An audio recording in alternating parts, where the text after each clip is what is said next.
Welcome to She Says with your host, Stephanie Regalado. She Says guests share stories from their challenges to successes and, most importantly, the journey of womanhood woven alongside the collaboration of sisterhood. From self, love, friends and family, to hot topics, career, and world views, Stephanie and her guests discuss matters with utmost openness and honesty. So let's hear what she says. Here's Stephanie.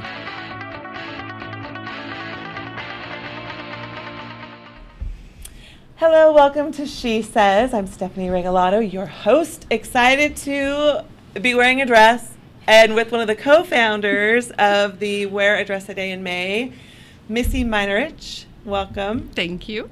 Thank you. So we're going to dive right into this. Okay. I know that it was you around the same time and a group of gals in Texas. Yeah. Unbeknownst to one another. Unbeknownst to one another. It was the first time in my life that I had ever done a blog. It's the only blog I've ever done. And this was in 2011. And I had just gone through some things. And as I was flying home on the airplane, I thought, I'm just going to have to face this new reality. And I'm going to wear a dress every day in May. So it was the end of April. And I came home and I started, kind of pulling out dresses and decided that I was going to wear a dress a day in May. And then right around middle of May, as I was doing something online, I noticed that there was another group of girls, about 7 to 10, and they had a blog, and it was of the same name. I think mine said a dress a day, and theirs might have said dress a day. One was on Blogspot, and one was on WordPress.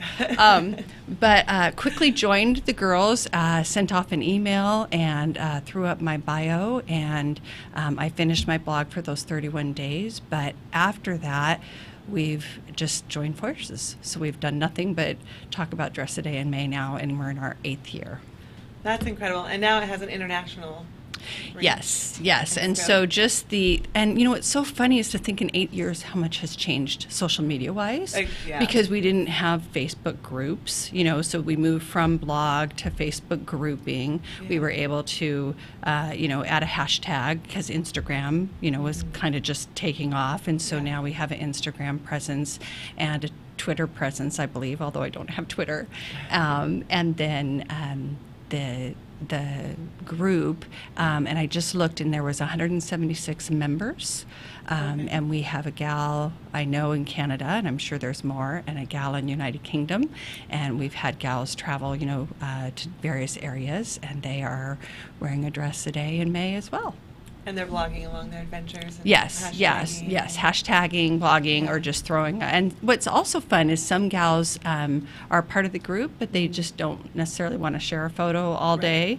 Yeah. A lot of us get tired of sharing a photo every day, so we'll kind of throw a collection of photos together, like here's 5 of my dresses that I wore this week, that kind of a thing. So the gals in Texas, they started it for fun. Right. And just this group of friends. Yes. But you had a much deeper meaning and real propulsion to try to fancy yourself up a bit. What happened? I was thinking of this, where I just come up with something had kind of altered our life, something had happened, and it was one of those moments that you just knew it was going to be life-altering. But there were some accusations, and followed by an arrest. And everything from within your family? Within my family. Okay. And so everything within my family shifted a little bit that day. And I think that's what happens when truth is told. I think it was Elizabeth Gilbert said, once I knew the truth, I couldn't go back. Yeah. So as that happened and this awareness kind of took place, we many in my family had to just kind of put back the pieces of what was going to happen and realign some things. Yeah. So I come with a social work therapist background. I am a pretty positive person and empathetic. It's one of my strengths, but I just knew I needed to do something to kind of maintain my balance for getting through each day. Can you share the relationship of the person the accusations were made against? Yeah, I mean, I can. It was my father, and so the impact of that, like I said, I'm from a large family. So you said you have 7 siblings? I have 7 siblings in my family, and and I look back now, I mean, it's been 8 years now, and this Yeah. is a lot of fun, so I don't mean to be the downer of Dress a Day. But at that mark, so much has changed, you know, in these last 8 years. And so Right. you just live life a little bit differently. Yeah. There's been some divorces, some remarriages, there's been some maybe shifts of alignment as far as family members. Yeah. And we're all at acceptance, so I think that's a good thing to be aware of. But as Dress a Day took off, I don't know if I would have kept wearing a dress every day in May. I mean, I know in grief and loss, when people lose somebody, they do something to kind of celebrate, you know, on a day of death or the day of that, to honor that person. Yeah. So having the girls in Texas turned it into a way of just having kind of a memorial for me. But it's also been so much fun. It's not like I put on a dress and I'm you know, in ashes and sackcloth. Right. But when it started, that was to prevent the ashes and sackcloth. Because you had said it was like a bomb went off. Yeah. In And your there's life, there's in your ripples. family. There's Yeah. always ripples when something like that happens. Yeah. And there's this. How do we move forward? Yeah. And make the best of it, of course, because but accept it and be aware that things will be different now. And things have been. There's a lot of healing, which is great. Again, it's a little bit like 8 years talking down about is a good, right. a better space to be in. Talking about a divorce or again a Yeah. death in the family. There's healing. Time is the best healer. We know that. But it really propelled me to do something different. And I have a backstory on the blog, and I remember being so honored that we didn't have self-timers on cameras. It's so silly to think about this, but I would make my husband take a picture of me every day so I could put it on the blog, because our phones weren't able to, you know, take selfies as well as they do now. It's crazy to think that there was a time like that. It's funny to think about that, right? Yeah. And so he would get so annoyed, and at the same time, I had such solidarity with him, so he wasn't really annoyed. And one of the things I remember he told me is, you know, that I was the pick of the litter. Well, you know, if you're from a family of 7, you're just like, oh, that's so nice. So little things like that. So it became joyful from that moment on. After doing this out of tragedy, it has been nothing but a joy. Yeah.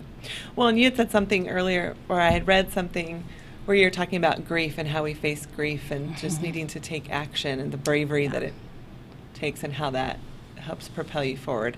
Right. A good friend of mine, Deb Smith, I just had an article come out on her today.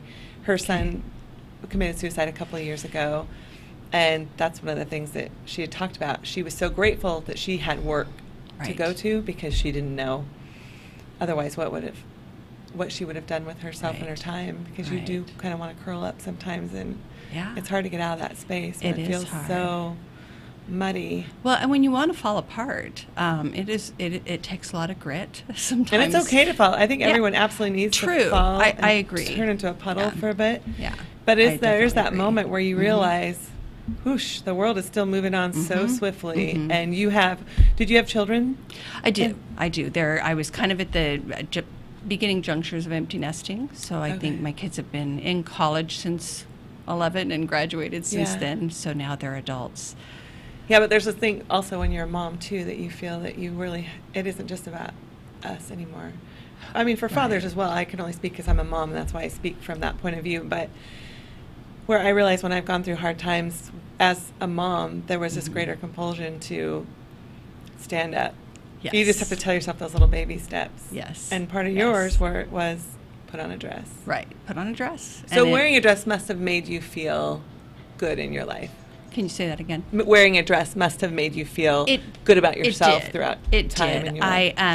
I worked at that time in a really pretty high intense position. I worked with CPS, so Child Protective Services, and when you're doing that work, there's a thing called secondary trauma or vicarious trauma, and you take home a lot of other people's stories. You take home, again, I have empathy as a core strength, and so just knowing what they've been through, you're trying to help. You're putting little steps together for them. You're trying to give them purpose and give them meaning. Yeah. But all of those take hits too. And I think that was the other thing, again, since I also realized I've moved positions since then, is that trauma that you're handling from other places is entirely different when it hits your own life. Yeah. Okay, so then after that happened, it was like, for me to get through this, I have to put on a dress and I have to face the world, and I have to remember that I have skills and talents and strengths and prayer and people with me, and I knew that I could get through it, but there was just that issue around if people only knew. So we were talking earlier about your articles, and I think a lot of times we just don't like to share when it gets ugly. Yeah. If people Absolutely. only knew that this happened, would they accept me, or do they judge me, or are they going to treat me different? And so you stop talking when really you need to talk more.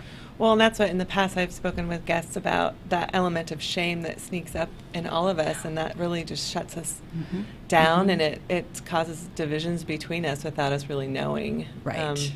Even when we think we're really close to someone, we may not always know the depths of their experiences or trials, and that's one of the reasons I love launching the Women's Magazine, to try to bust through that. Right. I love having those authentic conversations. I've shared a lot of things about my life that weren't necessarily comfortable, but once you start doing that, it becomes just kind of like, this is just part of who I am and my experience, and you just create that space of possibility for other people also to free themselves of the shackles of shame. And so I'm always a fan of people expressing themselves. And it is good, though, to wait until you are back on your feet a little bit before you spill all over, because you're saying it's that vicarious trauma that we can pull other people into without really knowing. I mean, we have those really close people we need to support us, but usually whenever I'm looking at something for the magazine or even guests coming on the show, I want them to have been through the cycle of it, so they can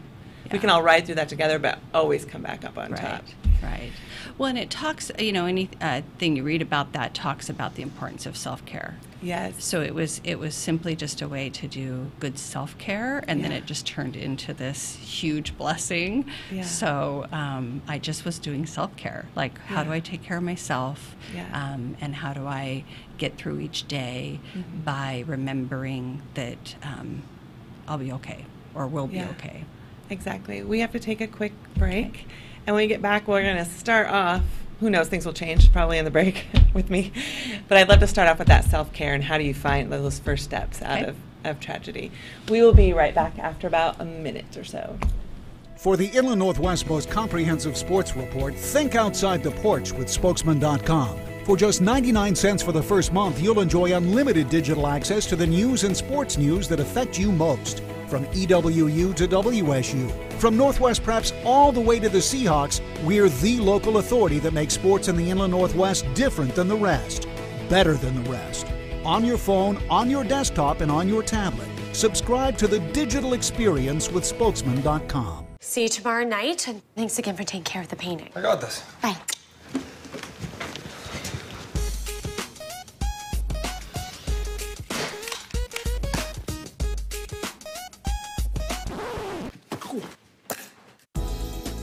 Weekends are made for painting. Let the experts at Rada Paint take care of you. Hi. This looks amazing. Rada Paint, over 80 years of quality, tradition, and trust. Find it in every can.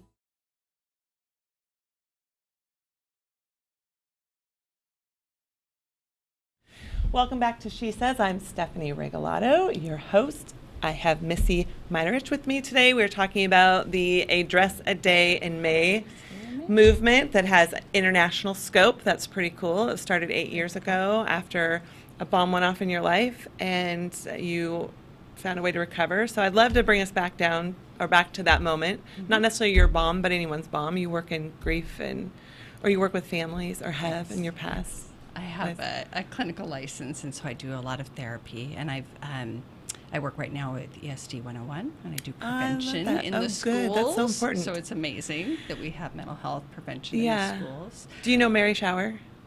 No. Oh, she's an ESD 101. She's one of the directors. Love her. One of my good mom friends. Anyway. Mona's my boss over there. Oh, okay.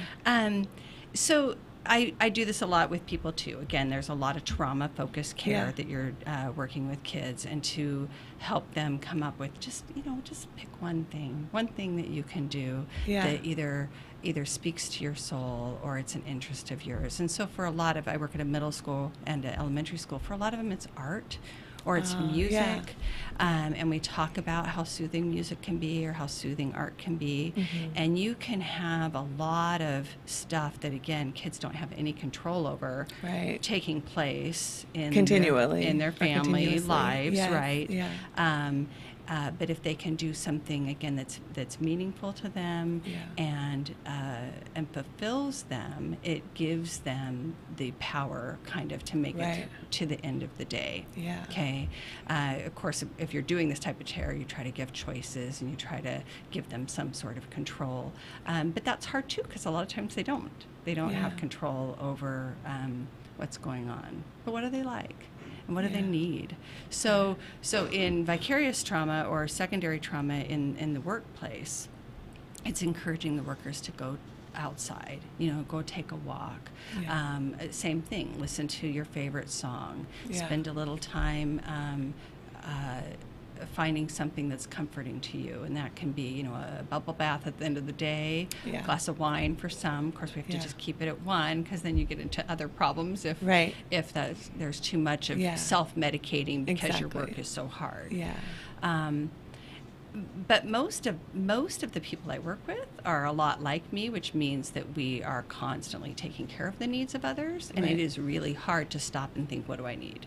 Yes. What do I need to kind of get through this moment, or what do I need to soothe myself, or to feed my soul so that I can move forward feeling a little better.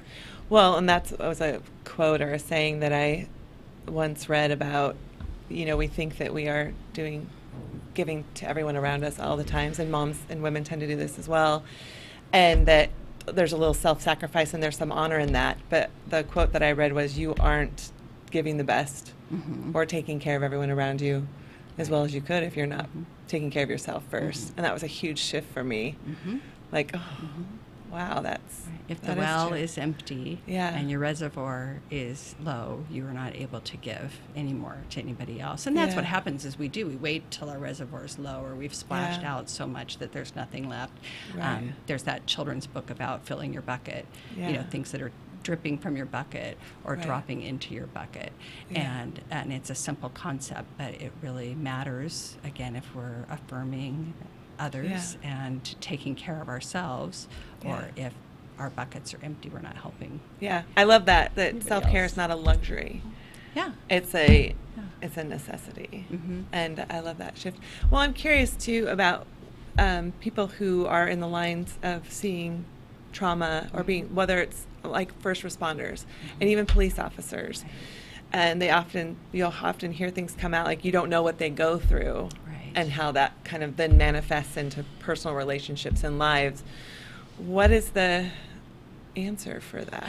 Well, don't you wish there was just a very simple answer for that? I didn't tell you we're here to solve the problems of all the world, so just give me your 3 tips and we're all good. We'll be fine. A lot of times, structure and routine in your own day helps. I'm refinding that right now, and when I didn't have that, you end up you're just overextended in a lot of areas. You're not going to bed on time, you forget to take your daily vitamins, you're not doing anything enjoyable, but you're rushing here to there.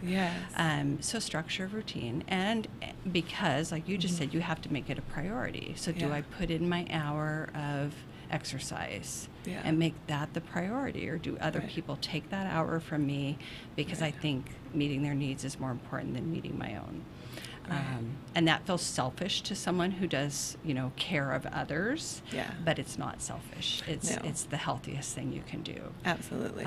So I feel almost guilty talking about it when I'm not necessarily doing it perfectly. Well, the more we talk about it, the more we rise up into it, I think. So I have to talk about it often. That's right. Okay. There's a cute little Instagram or hashtag that an artist is doing, and it's called boring self-care. Oh. And it's things like, I brushed my teeth today. I opened the window. Yeah. Changed my clothes. I mean, it seems so silly, but I've been sharing that again with my middle schoolers, that a lot of times, I took my medicine or I went to the doctor, stuff that we just don't do that is so important that we do. And all of us have done that, I'm not going out of the house this weekend. And if people saw how, again, I fell apart, it's okay to do that, but we can't stay there. Exactly. How is it like working with children who are in situations that are kind of maybe have a perpetual element of trauma? It's tough. They're so malleable, and they want to chase the light. So your work must. Do you feel as though your work is doing incredible things? It in their is. lives? I mean, I've been see doing this type of work for 30 years. Yeah. So, and it's really fun to do prevention right now. Yeah. You can't always measure prevention Right. like you could in crisis. You go in and you court order all these things to change Right. and put families back together. But in prevention, it's working internally with a lot of their motivations. How do I help them find their value system? And in middle school, you're kind of deciding what your values are anyway, what your parents' values are and what your values are. I will say, as much as I love social media and how much it's brought to my life with Dress A Day, social media is horrible for the kids. So that's hard because we're up against a whole new element that we didn't have in our childhood. Exactly. So it can, like most things, it can be used for good, it can be used for evil. But a lot of times they're basing their relationships and information on stuff that they read, or they have best friends online, but they don't know their best friend's name. Right. Last name. How can that be a best friend? Puff, Q-Tip, Wonder Girl, or something. Yeah. So, same thing. Just self-care. Finding out ways that they have capacity is another thing I'm looking for all the time, and reminding them of their abilities. And people have had coping skills. Dress A Day started out as a coping skill for me, and turned into a lot of joy. But people have coping skills that are amazing for when you find out what's going on at home. But those coping skills can also lead to some other, like if somebody who doesn't trust somebody because they didn't have a parent to trust, they can lead to some difficult circumstances if we're not realigning how they can use their strength in a positive way.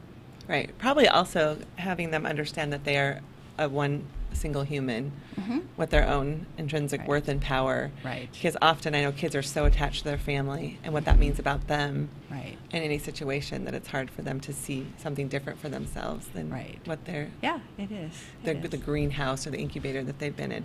Okay. But I also want to say families are pretty amazing too. And the coping skills that families have. I think a lot of times, just so I'm saying it clearly, I'm a strength-based in my work, and I will support families because there's a lot of times that we seem to think that school will think families part of the problem or the enemy, and that's not really the case. Well, and even if there was something going on in the family, there's a whole system involved, and there's a whole culture, and there's so many different things and backgrounds that lead everyone to those moments. So that's one of the things I love so much about ESD 101's work. I'm a little more familiar with that because of my friend Mary shared some things, because she does early intervention there as well. I'm just supporting the whole family and giving them the resources and kind of showing them different lights that maybe they had not seen before. But let's, we only have a few minutes left, but I'd love some tips on Dress A Day. Okay. Because you don't need to have 30, how many days are in this month? 31? May? Yes, 31 days of May, 31 dresses. No, you don't need to have, I think that's the name of a movie. You don't need to have 27 dresses. I love that movie. I know it well. Okay. So, when I first started, I was a purist, all 31 days, and I probably did that maybe almost 4 years in a row. And the girls on the blog were doing the same thing.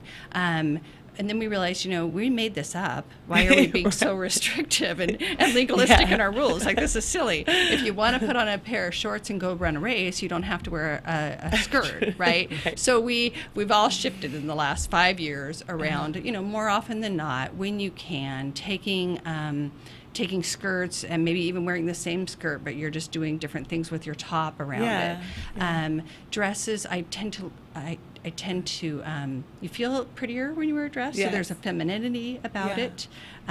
There's a playfulness about it. Mm-hmm. The gals that started, Sarah Jane and Autumn and Karen, it was like they had all these bridesmaids dresses. Well, what are you going to do with the bridesmaid dresses? So they started sewing and shifting a little bit like that Cinderella scene, right? Yes. But instead of going into beautiful, they went down to, making it more plain Jane. Yeah. And so you're just removing bows or adding buttons. So repurposing all of their... repurposing a dress and still being fun and playful. So we'll have colors, we'll have days. Cinco de Mayo, we're usually wearing some ruffles, and Memorial Day, maybe something red, white, and blue. Polka dots, mix and match, things you normally wouldn't have put together, putting them together. I wore a skirt and another skirt to change up, the ruffles underneath and another skirt on top, which I had never done before. Did you like the result and the look? Yeah, you just take your wardrobe and you play with it different, and then everybody is so encouraging. I think that's the other thing about the sisterhood is it doesn't matter. You're going to get accolades and affirmations and praise and validation and, oh, you're so pretty, and, oh, I never would have thought of that, and, oh, that's great. And you may even put up a dress like, I'm giving this away the minute this comes off, and people are like, oh, I'll take it, or, oh, I think it looks great on you. And you're like, oh, well, really? Maybe I'll keep it then. I mean, it's just funny. But that's the power of again, seeing social media being so uplifting and so encouraging. So these girls in Texas I've never met. I mean, we've emailed and texted and we make comments on each other's stuff. But if we're going in 10 years, I told them I'm coming to Texas in 2020 because most of them are in the Waco area. And they have usually kind of a kickoff. And also an end of, so that's what I'm missing out on. Yes. Missing out on the kickoff. You don't ever want to miss out on kickoffs. But I've been, and I thought about bringing a group of women, but I think I told you I've switched agencies a couple times, but at each place, that's leaving a legacy too. So there's still some gals at Children's, wearing dresses. There's still some gals at juvenile rehab wearing dresses. I love that. There's some gals that have been retired that, text me out of the blue, hey, I'm wearing a dress today and thought of you. And then now at the school district. Yeah, it is a lot of fun. Oh, how many gals do you think you have at school district on board?